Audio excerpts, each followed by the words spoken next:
जय श्री राम। देखिए, रामायण में जो सेंट्रल रोल किरदार है वह है रावण। है कि नहीं है? क्योंकि रावण इतना बलिष्ठ था, इतना बलशाली था, इतना पराक्रमी था, इतना ज्ञानी था, इतना पराक्रमी था कि उसको किसी से डर नहीं था। वह सबसे अजय था। उसने ब्रह्मा जी से ऐसे ऐसे वरदान प्राप्त कर लिए थे कि लगभग वह अमर हो गया था। तो रावण जो है सेंट्रल रोल में है, केंद्र में है, रामायण के केंद्र में है वह रावण। रावण ही है जो भगवान को मनुष्य का अवतार लेना पड़ा, क्योंकि रावण ब्रह्मा जी से वरदान लेते समय मनुष्य को इग्नोर कर गया था। उसने सोचा कि मनुष्य तो कमज़ोर प्राणी होता है, इसको not to be taken into consideration, और यही उसके लिए काल बन गया जो भगवान मानव का अवतार ले लिए। तो क्या रावण का नाम वाकई पहले रावण था? बिल्कुल नहीं था। रावण का नाम दशग्रीव या दशानन था, और यह भी ब्रह्मा जी के कारण इसका नाम दशानन पड़ा या दशग्रीव पड़ा था। क्योंकि रावण जानता था कि ब्रह्मा जी हमारे परदादा हैं, और पहले वो ब्रह्मा जी की तपस्या किया, और ब्रह्मा जी की तपस्या के क्रम में वह अपना सर जो है काट करके ब्रह्मा जी को अर्पित कर देता था। एक सर काटा तो दूसरा सर उसके गर्दन पर पैदा हो जाता था। इस तरीके से वह 9 सर काट दिया, और 10वां जब काटने को उत्सुक हुआ तो ब्रह्मा जी प्रसन्न हो गए, प्रकट हो गए और बोला कि वरदान मांगो।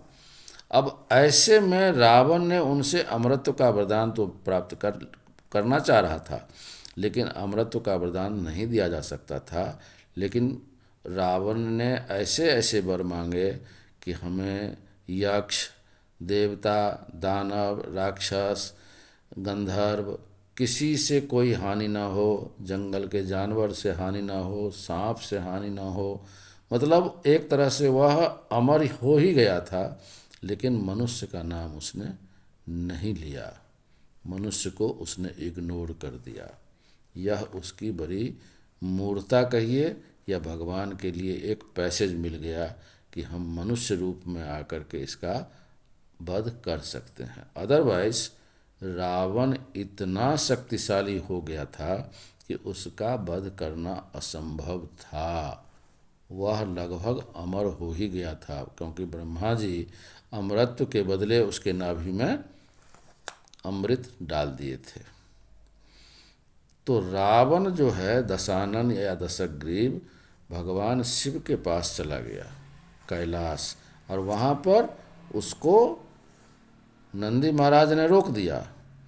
तो वो गुस्सा करके पूरा कैलाश को अपने हाथ पर उठा लिया। ऐसा देख करके भगवान भोलेनाथ ने अपने पैर की छोटी उंगली दबा दी, जिससे रावण कराह गया। कैलाश तो वहीं स्थापित हो गई, और इतना जोर से चिल्लाया, और लगभग 1000 वर्ष तक रावण जो है भगवान की तपस्या में लीन हो गया। अब भोलेनाथ उससे इतने प्रसन्न हो गए कि प्रसन्न होकर के उन्होंने कहा कि तुम जिस तरीके से चिल्लाए और पूरा दुनिया तीनों लोक में हाहाकार मच गया, तुम्हारे नाम का जय इसी तरह से रावण के रूप में होगा। जो तेज दहाड़ने वाला, रावण में राम था। भगवान भोलेनाथ ने राम की अनुभूति कर रावण को, दशानन को, दशग्रीव को रावण कहा कि तुमको दुनिया रावण के रूप में जानेगी। और चंद्रहास नाम का जो अस्त्र है, तलवार है, वह उन्होंने दिया। यहाँ तक कि शिव कवच भी दिए। तो रावण अपने आप में सेंट्रल रोल में रहते हुए इतना बड़ा भगवान का भक्त, भोलेनाथ का भक्त, ब्रह्मा जी का भक्त, और सब के लिए अपराजय हो गया। और इसी अभिमान में, चूँकि उसके अंदर ब्राह्मणत्व के बावजूद, जो क्षत्रिय कुल की राजकुमारी से विवाह हुआ था उसके पिता का, राक्षसी थी वो, तो उसके कारण उसमें बहुत अभिमान, अहंकार, और यही उसके पतन का कारण बना। तो हम लोग भगवान की कथा ऐसे ही अभिरुचि से करते रहेंगे। प्रथम भगति संतन कर संगा आ दूसर रति मम कथा प्रसंगा। भगवान की कथा में प्रसंग में अभिरुचि लेते रहिए, अपने जीवन को धन्य करते रहिए। फॉलो और सब्सक्राइब ज़रूर करिएगा ताकि हम लोगों की कथा प्रसंग और जम करके अच्छा से होता रहे। तब तक के लिए आज्ञा दीजिए। जय जय सिया राम। राम राम।